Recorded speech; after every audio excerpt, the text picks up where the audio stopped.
G'day listeners, Sammy Gordon here from Australian Property Scout. If you're loving all the property investment content over here at SBI, you will love the Scouting Australia podcast. Hosted by myself alongside my good mate and experienced investor Jimmy Ibrahim, we unpack everything from real investor stories, mindset hacks, and a massive amount of property investment strategies and much, much more. Check us out over at the Scouting Australia podcast and take your investing to a new level. This is a Momentum Media production.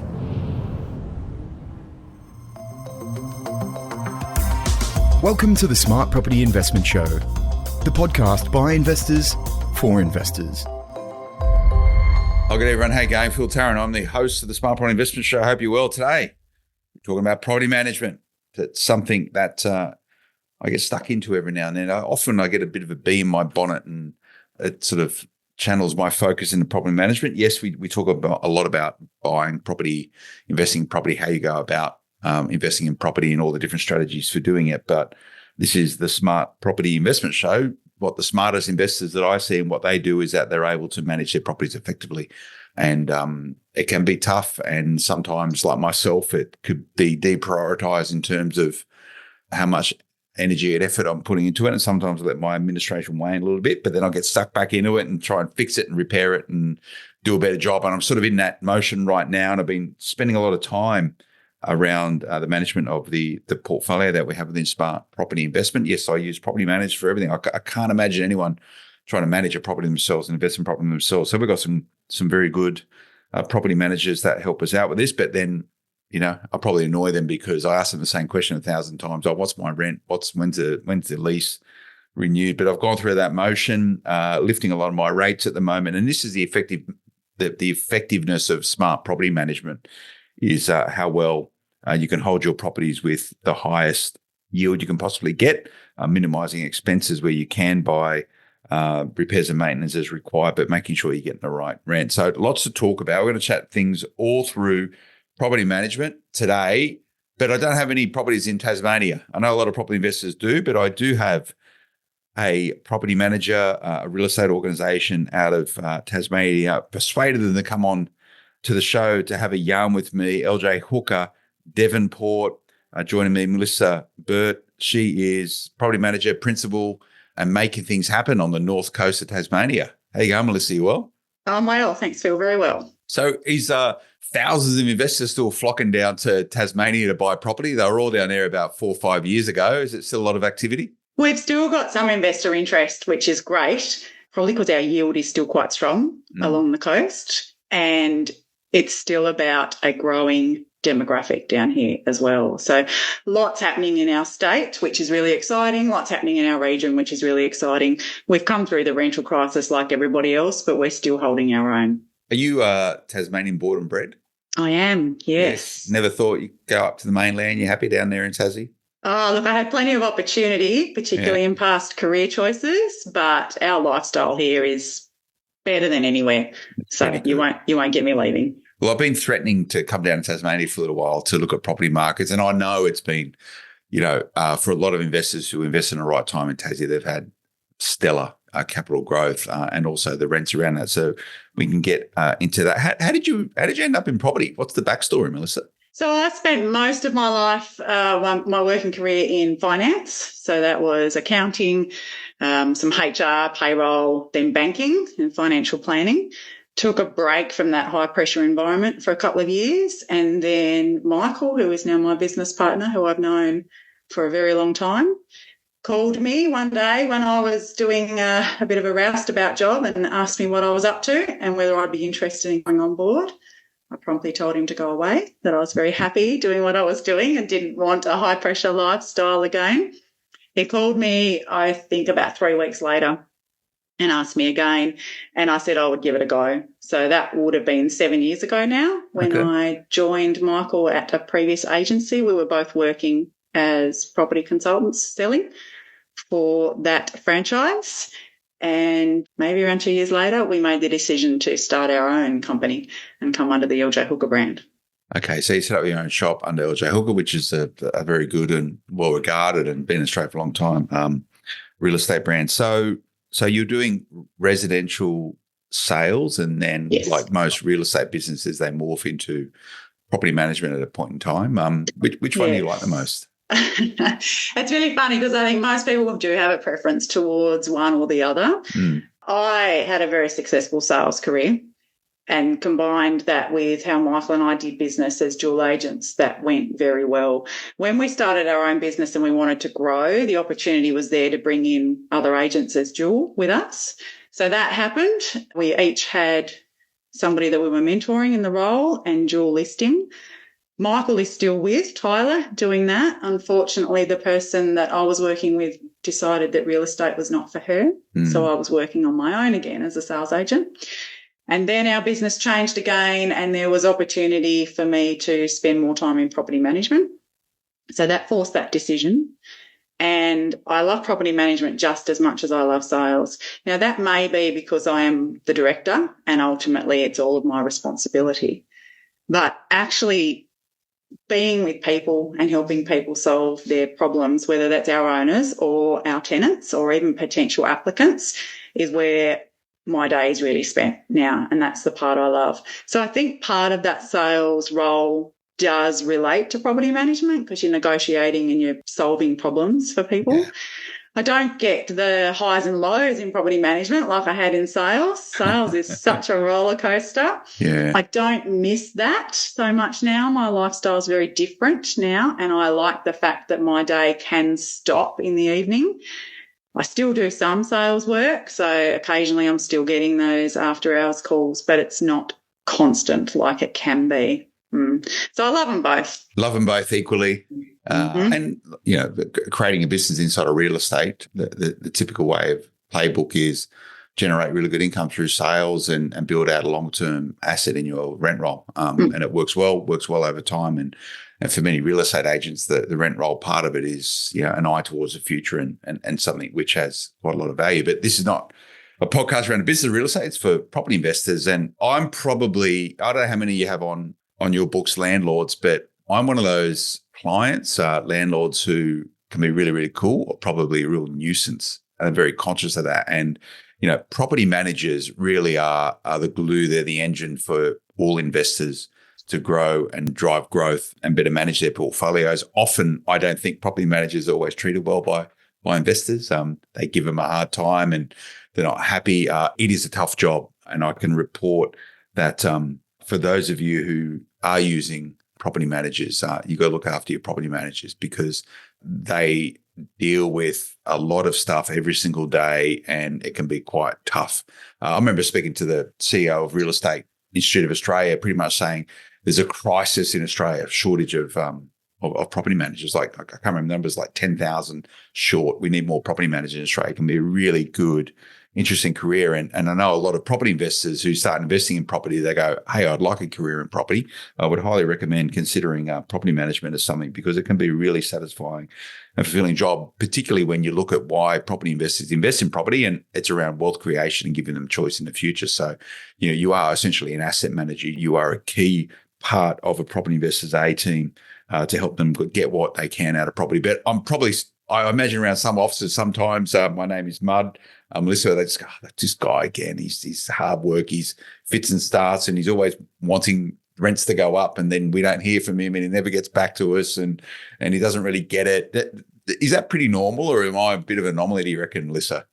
Oh, like in anything, you're always going to get a good mix of owners. I mean, some of our owners prefer that we only email them once every 3 months after we've done an inspection, and that's all they need, and they're happy to communicate that way. Other owners are on the phone, you know, every 2 weeks or so looking for an update. We manage that in our office by whoever has the best relationship with that owner takes on that role. Supported by the rest of us in the team. But you just have to understand where the personalities fit within your own business and work with that. We have to have owners, and some of our owners own multiple properties that we're managing. So, you know, you really do look after everybody that's in here. Not everything goes smoothly. We know there's going to be conflict. There always is. We're dealing with big money. We're dealing with people's lives when the tenants are living in the homes. We've got legislation to deal with, as long as, you know, wealth creation along the line. So there's so much to take into account. The biggest thing in our business is communication with our owners.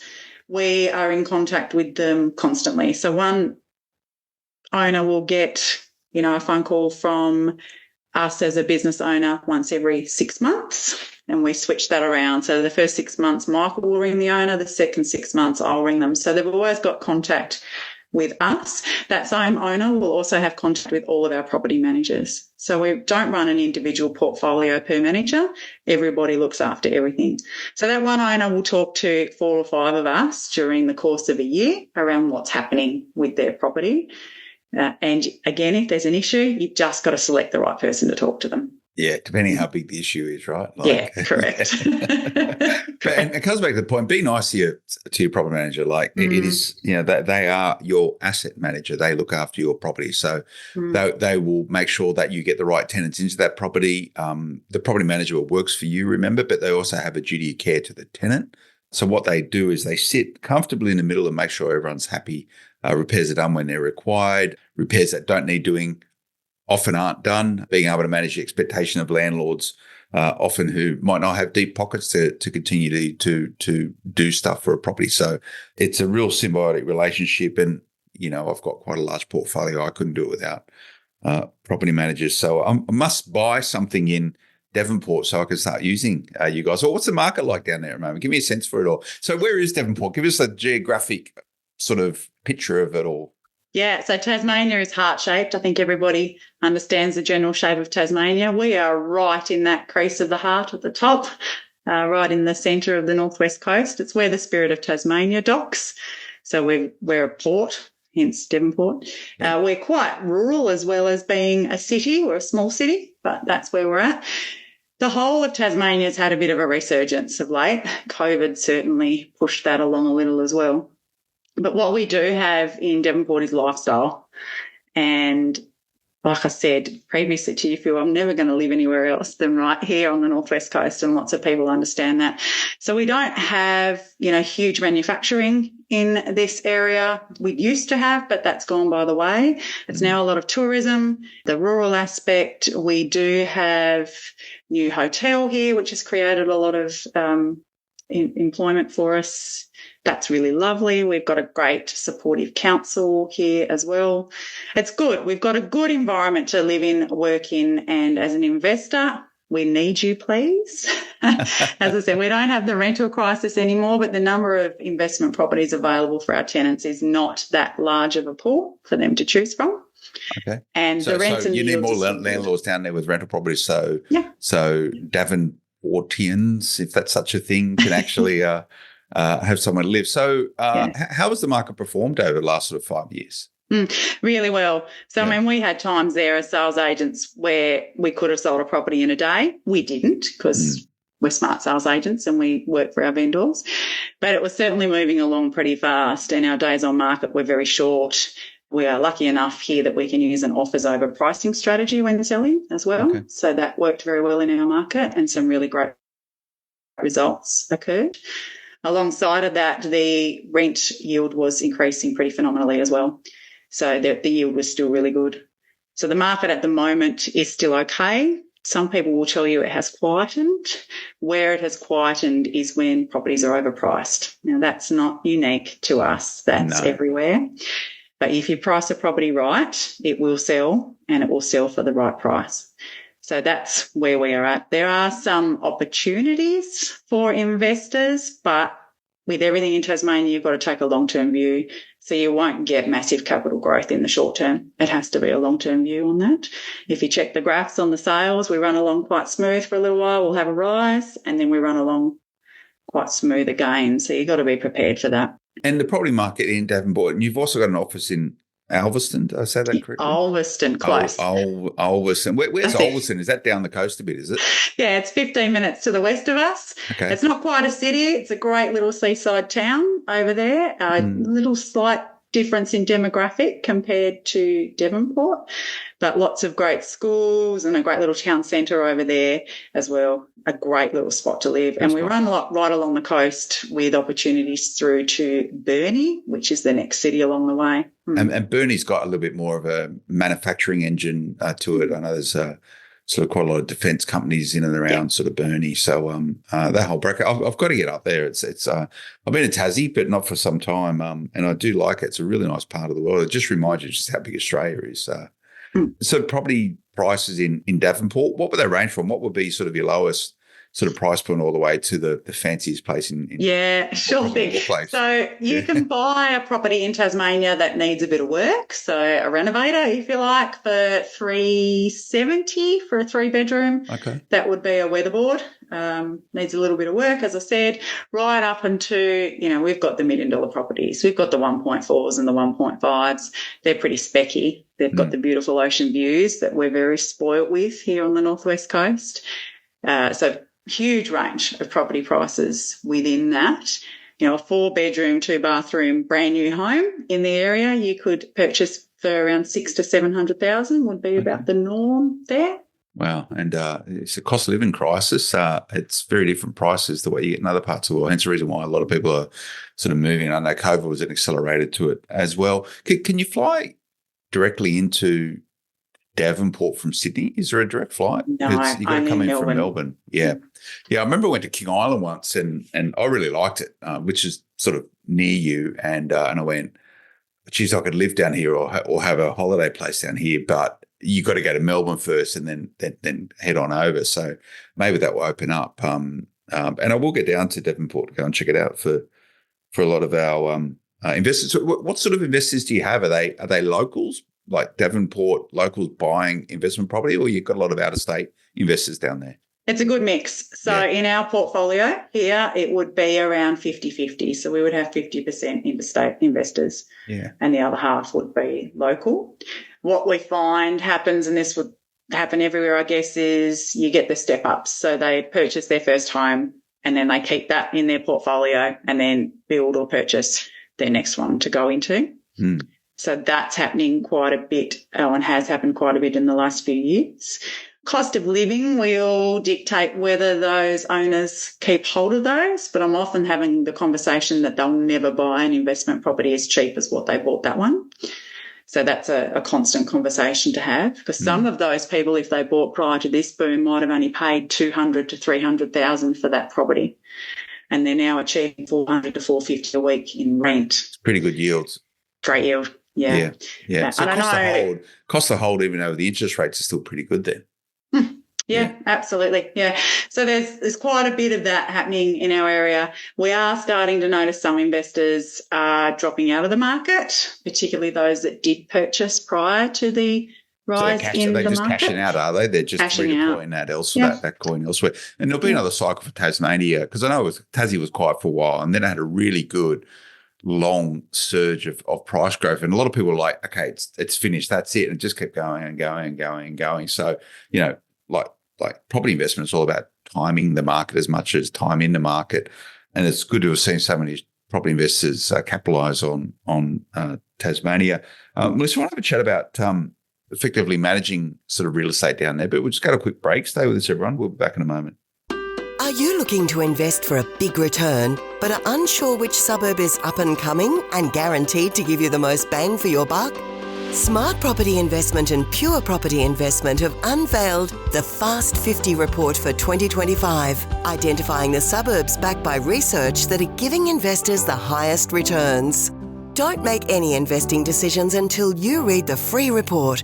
Visit smartpropertyinvestment.com.au to download the report. Welcome back. It's Phil Tarrant from the Smart Property Investment Show, having a chat with Melissa Burtt from LJ Hooker Devonport, and learning a lot about the northern coast of Tasmania. I sort of sit there and I got this idyllic picture sort of brewing in my mind of like boats floating around on the tide and, a nice relaxed atmosphere. You've got wineries down in Devon. Oh, many good wineries. Yeah. Gin distilleries. Pinot and gin distilleries down there. How do you entertain yourself on a weekend? What do you sort of immerse yourself in the sort of tourism culture down there? And there's always lots of things to do. There is lots of events, which is fantastic. Farmers markets as well along the coast. We've got a couple of really great ones locally that we attend quite often. I personally love being by the water, and I live near the water. I'm very lucky. So there's a lot of time spent on stand-up paddle boards. If the waves are up, we'll take the boogie boards out, that kind of fun stuff. You get surf on the northern coast, don't you, Devonport? Sometimes. Yeah. If you're good at it, I guess you can anywhere, but that's not for me. And in the winter, we go up into the mountains. We're only an hour and a half away from Cradle Mountain. So in the winter. And you can ski there, right? Cradle Mountain? Yes, no? No, not at Cradle. But if you've been Lowland, you can ski up. Yeah, okay. And what's it like when the Spirit of Tasmania arrives? Do all the tourists just come off and go into town to spend a lot of money? Well, that's what we're trying to achieve. So the Devonport Council has been really great at revamping our town to make that possible. In the past, they would come off the ship and turn left and head towards Launceston and our east coast. Yep. But now they are starting to come to the western side and heading along up into our Tarkine region and staying around the northwest coast a little longer, which is fantastic, which has created lots of opportunity for us. It sounds though you're on the tourism board there, because I'm sitting thinking that'd be just a nice holiday to go and check it out under the auspices of looking at property, right? Oh, of course. As a property investor. So, what's the stock levels like? Do you lot coming on, like good investment stock coming online? There has been a little bit more coming online just of late. We keep really great stats in our office every week. Michael, my business partner, is the stats man. So he keeps us on track every single week with what is happening in the marketplace. Currently in Devonport, now this is only Devonport as a city, there's 104 properties on the market. Now we have been down as low as 48 two years ago. So we've got, twice as many as what we had previously. So there are some opportunities out there for investors at the moment. Where we used to get plenty of multiple offers on a property, that has eased just a little bit. They're still selling, but just not that frenzy around them, which is clearly highlighted in that stat as well. So imagine stuff that's priced well, that's good assets will sell quite quickly. And competition absolutely. Coming in from local Tasmanians, but also interstate buyers, investors still do you get a lot of phone calls just saying, what do you got? Any sort of off-market type things? You get those sort of calls all the time, or from buyers agents? Yeah, we do. At LJ Hooker Devonport, we don't sell off-market as a rule. There'd have to be a very, very good reason to do so. And I know the investors don't want to hear that. No, they don't. But when you're selling, when you're cashing out, then we're the ones you want to be using. Absolutely. So we always work for the vendor in that scenario. But we are getting those phone calls quite regularly. We run a database here, like every agency should do across Australia, and we send our new and upcoming listings to our database of buyers before they go on to the major websites. They do still go to the major websites and we run the program as we should, but they do get that little head start, and that's when we get the phone calls. What's the yield? What's happening with the property at the moment around tenancy? And for investors who are actually invested in Devonport, looking to recycle that and redeploy that money elsewhere, you're always happy to take calls around potential sales for sort of being the vendor's agent? Absolutely, yeah. They're the ones I love the most, particularly when there's a tenant in place already. Yeah. Would you recommend selling with a tenant in place, or are you sort of then really you're selling it to another investor? If you're getting many sort of investor properties transacting into owner-occupied or first-home buyer type properties? You just have to time it right, Phil. Yeah. So as long as we can provide the tenant with appropriate notice that it needs to be a vacant possession at settlement. So if you've got a tenant in place and their lease is coming due in 3 months, we'd have a discussion around what to do with that lease if you are thinking about going to market. The best opportunity is to have the tenant there, so the house is being looked after, and have a really great relationship with that tenant around it is going to market. We are going to look after you. If you've been a great tenant, we'll find you somewhere else to go. That's really important. But making sure that it is available to an owner-occupier, because that's where you'll get the most competition. Yeah, so open it up to both and make sure you've got that competitive tension. Now, I was told, Melissa, that you had a sticker in the front of your office, your shop you're on the high street. By memory. Well, I'm one of the major routes out of Devonport, out of Devonport, which pretty much said landlords get instant rental payments. Now, I heard about this, and which sparked my interest. And for those of you who tune into this podcast would know that, as well as being a property investor and working in and around media, that we also invest in real estate technology companies. One of them is Managed App, which provides direct and automated payments for rental transactions. So LJ Hooker Devonport uses that platform, which is cool, which is great. So I hear about these things. But you actually put a sticker on your window that said landlords get instant rental payments, and people are like stop and go, hey, how do I get part of that? Can you tell us about it? Yeah. So once we decided we were opening the office, and our property manager who came on board quickly agreed to come on board with us. So she'd been on maternity leave from her previous role. And we put her photo at the front of our office with, landlords get paid rent quicker with LJ Hooker Devonport. So it was huge. It was this massive big sign out front. It was a big sticker, was it? Like a big sign? Big, huge one, yeah. And we would get people popping in and saying, what do you mean I get paid my rent quicker? So the concept of no trust account was pretty foreign to most people. We are the only agency across the North West Coast using managed nearly 5 years later. So for some people, it's still a bit of a foreign concept. But when we explain to them that nowadays you don't need to have a trust account, the banking system is so smart, why would we hang on to your money? It just made sense. So explaining to them that your tenant will pay rent and within a very short period of time it's in your bank account, less our management fees, was pretty mind-blowing for most people. Yeah, most people were still on the old rent roll once a month. Once a fortnight. And in the agency that we worked for previously, that was the way they did it. Everybody does. So, quite new for us. Yeah. And it was exciting to know that we could start using software from day one with 0 properties and implement this and train our staff on how to use the technology effectively and have all of our landlords really confident in what we were doing. Yeah, it's really good to hear. And as an investor in managed, this is what really attracted me to it, because in 10 years' time, 5 years' time, whenever it is, like this is the way it's going to be done. So, you've got that competitive advantage now. The problem is by talking about this, everyone else could be going, well, I want my property manager to have managed. So if you do have property in and around the north coast of Tasmania, and this sounds attractive, well, you can get it with LJ Hooker Devonport. But the way this works, and this is for our listeners, is traditionally what happens is that the tenant pays the rent to the real estate agent, then it sits in a trust account for upwards of 30 days before the property manager will distribute that to you as a payment, less any fee. So their fee for managing property plus, repairs and maintenance and water bills and electricity bills or rates and stuff. What Managed does direct and automated repayment. So when the tenant pays, everyone gets paid. And what that means for landlords is that rather than that money sitting inside of a landlord's trust account, it means it's sitting in your account pretty much immediately, or in your offset account, reducing the amount that you're getting charged on interest on your loan. So that really appeals to a lot of property investors, and managers growing rapidly. I obviously know because I invested in the business. I think it's really cool. But it's good to hear it actually working in action. So are people walking in going, can I have some of that? Thanks. Yeah, they were coming in the door going, tell me more about that.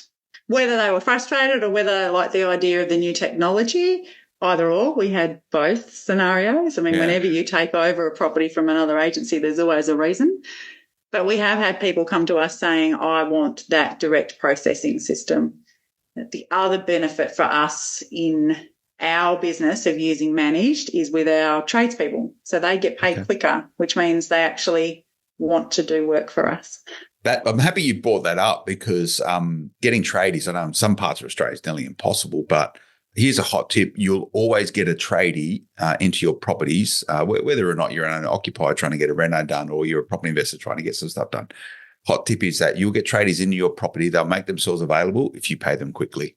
So they also get the benefits of this, right? Because they're pretty much, rather than sitting around and waiting 30 days, 60 days, 90 days sometimes because someone might not have enough money in the trust account, or they're hesitant on paying, they get paid straight away. So they'll be a lot more responsive. That means you probably keep better tradies then as an office as well, because they know if they work for LJ Hooker Devonport that the jobs are good and they get paid quickly, and tradies like getting paid quickly. Yeah, it certainly helps. It's definitely the feedback that we get from them that they like. They don't have to chase us for payment. If it's a larger payment, we can manage that within Managed. So we can start with holding rent in the owner's wallet in order to pay a bigger bill, so we don't have to wait for the invoice to come in. So those kinds of things, those conversations we're having with owners makes the whole process a lot smoother as well. So there's so many things you can do within Managed just to smooth it all out, and it's so transparent.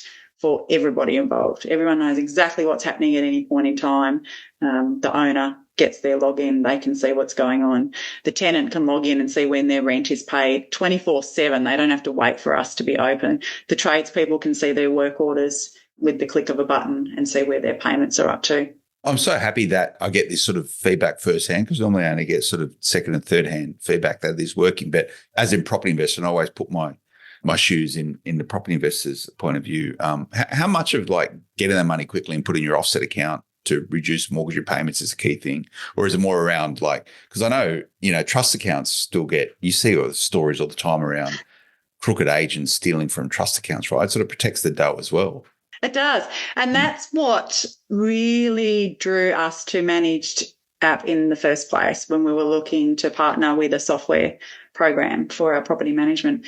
Taking away that human element from a trust account for us as directors of the company was a huge sigh of relief. There is no opportunity for that to happen. So many stories still, and it's quite frightening that people still think that they can do it and get away with it. Yeah. So you just take that away completely. Not that our owners should be concerned about that. That should not be front of mind for our owners, trust account fraud. But it is there. It's part of our industry. It's happening all the time. We see it. The big thing for our owners is the transparency and the straight-through processing. So they can log on and see when a tenant has paid rent or if they are late. That can be a double-edged sword. I will say that. They call you up going, they haven't paid. Yeah. What's wrong? Is there an issue? Yeah, exactly. So we obviously have an arrears process, and Managed helps us out with that in the initial stages of sending automatic notices to the tenant saying, your rent is late. So double-edged sword, but transparency and the straight-through processing. And I will say to my owners, you will get the money working for you quicker. Now, some of that might be my history in banking and financial planning, that I'm a bit more top of mind around that stuff, that if you're doing wealth creation with investments in property, you need to make sure it's working really hard for you every step of the way. And every cent counts. You think about money in your offset for 30 days rather than somewhere else. That will save you over the course of 12 months quite a lot of money in industry payments. And even if you keep your repayments at the same level as what they should be, that means you're driving down the principal, right? So this is all cool. That's not financial advice at all, but that's just some of the dynamics of it all. But it is around asset management. I just want to talk a little bit more about that, Melissa. We'll just go to another break. Stay with us. Back in a moment. Welcome back, Phil Tarrant for Smart Property Investment, chatting with Melissa at LJ Hooker in Devonport, but also Alveston. But so it's all around asset management, and the best property managers are focused on that, as in how do you get a bigger bang for your buck for your investor. It's all about building a rent roll, so you want as many properties as possible under management. That gives you greater capability to keep growing your organisation. But not all property managers are created equal. Other than using software like Managed and all those features and benefits around it, what would be your sort of top 3 recommendations on how to choose a property manager? What do you need to look out for? That's the golden question, isn't it? This is where I get to do my elevator pitch, I guess. I'm talking about all property managers, not just LJ Hooker in Devonport. Look, I think probably the biggest thing with any property manager is that you can have really great rapport with them. That starts right from the start. So you got to like each other. You got to get on. Got to like each other, because you're going to have some pretty intense conversations around some things. It doesn't always run smoothly. You've got to have the ability to have some good, pretty abrupt conversations at times. Both sides have to have that. The other thing is turnover, staff turnover within an agency. Now, that's a problem everywhere across Australia. But if there's a consistent turnover of property managers within the agency, I would start to look a little closer at what the underlying issue may or may not be there. Nobody wants to be dealing with a new person every 3 to 6 months, so longevity of staff. And the third thing I think that's really important is, once you've engaged your property manager, are they giving you the right advice? So that starts from right at the start of putting a new tenant into the property and how that process works, right through to, have we got the right tradespeople on board? Are we looking at your rent appraisal every 12 months minimum? More than that if we need to. Because if we've got new tenants going in, things can change quite dramatically. So just make sure that communication is happening pretty consistently around the things you need to be looking at for your investment property. And if you're not getting sort of routine inspections and reports coming from your property manager, is that a red flag? You should be expecting that. Yeah, okay. Absolutely. Yeah, that's just a process. If the business doesn't have those processes right and you're missing out on your routine inspections, you're missing out on leases being renewed, you're missing out on rent increases happening, then, that's a red flag. Yeah. And I'll take the point, like it can be tough business unless you get things. The best property management officers I see are they're completely process-driven and well-run teams, because if you have that processes, it means you have happier property managers that can do the human element. There's still a lot of human elements inside of property management. Do you enjoy it? Do you ever get sort of annoyed with it all, or you just go, it's too much, I don't know, I'm going to do it, or you sort of, you do get a great satisfaction out of sort of being that asset manager for your clients? I'm lucky in my role that I get to take the owners right from their initial inquiry with us. So I act as BDM in the business right through. I can even sell the property if they need to. So for me, it's that whole relationship all the way through. You have conversations regularly with your owners around, what am I going to do with this property, Melissa? It's starting to cost me a bit in maintenance. What am I going to do? Now, I can have that conversation with them because I've got an overview of everything in this world, and that's really great. That's the bit that I love the most. There are frustrating days where I just want to tear my hair out because people are people. And there's not much you can change about that. Doesn't matter what industry you work in. It's part of it. Nature of the beast. And it is. And obviously you look after Devonport and Alveston, but will you go further afield? Like, what's the game plan for you guys? Is it to spread out right across the north, or you're quite sort of happy in your pocket there? We're really happy with how we've got our business structured at the moment. So our Alveston office is there primarily as a sales office. We do property management in that location.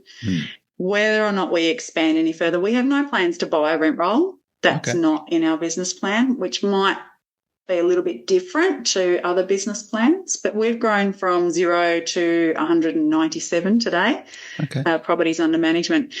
And that was a very carefully planned structure around our staffing and around what we could actually achieve. Buying a rent roll, we have looked at it in the past, but we just didn't jump at it. And I'm a little cautious about what we might get if we buy a rent roll. You never know, right? You never know. And it sounds as though, and I speak to a lot of property managers. I know I've never been a property manager, and I think, well, what we just had of people that manage their own property, I'd say they're absolutely mad. And why do they do it? You probably got a bit more of a sensible sort of point of view. But for all those people that self-manage, like, do you just go, why?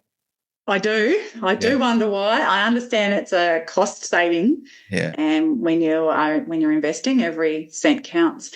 But the risks of either not choosing the right tenant or not following the correct legislation will totally scrap any savings that you've got coming along the way, let alone just the worries of it.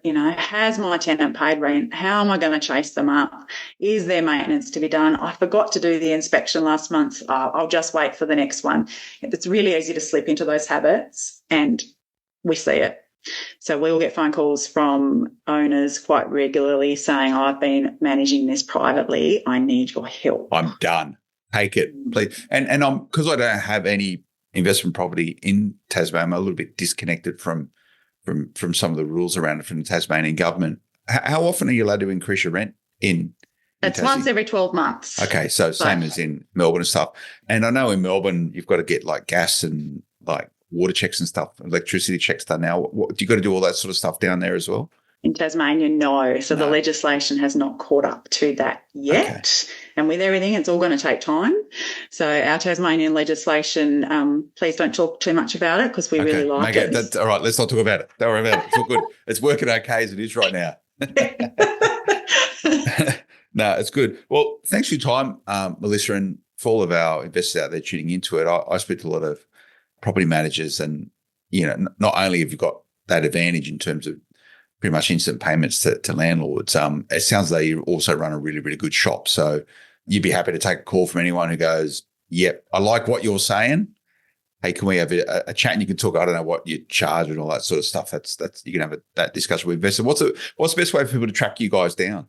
We are online, of course, as everyone should be. Check out our Google reviews. That'll be the best way to All 5 stars, no doubt. Well, not quite, because not everybody's perfect, Phil. No. But we are online as LJ Hooker Devonport, where you can contact me directly because I am the BDM, and my numbers are all online as well. Can I say them now? Am I allowed to do that? Go on. I don't mind. Okay. All right. So it's 0448 564 and I would love to introduce you to our team because I couldn't do any of what we do in this business without them. And I think any property manager is worth their weight in gold, especially if they've stuck with our business as long as they have.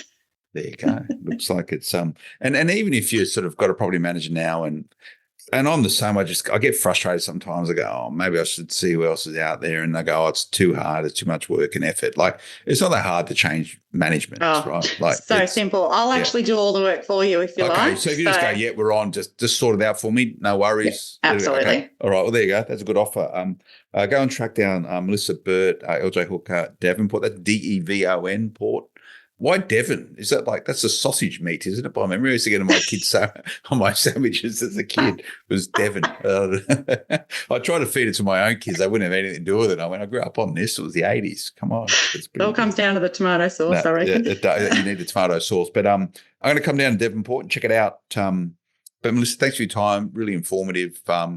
It's good to hear that you've built a really good business down there, and it sounds as though it's going to be one to grow, servicing Australian property investors who are investing in Tassie. I wish you all the best. Thank you. We're very proud of what we've achieved, so thank you very much. Nice one. Thanks for tuning in, everyone. Remember to smartpropertyinvestment.com.au. If you want to go and check out what they're doing at Managed, it's Managed App, MANAGED app.com.au. You can learn all about it. If your agent, your property manager is not using Managed and do you want to get paid your rent straight away, maybe push them that way. They can have a consideration because a lot of people are picking up as Australian property investors looking for greater flexibility in how they get their money. Smart Property HQ is where you'll find us. We'll see you again next time. Until then, bye-bye. The information featured in this podcast is general in nature and does not take into consideration your financial situation or individual needs and should not be relied upon. Before making any investment, insurance, tax, property or financial planning decision, you should consult a licensed professional who can advise whether your decision is appropriate for you. Guests appearing on this podcast may have a commercial relationship with the companies mentioned.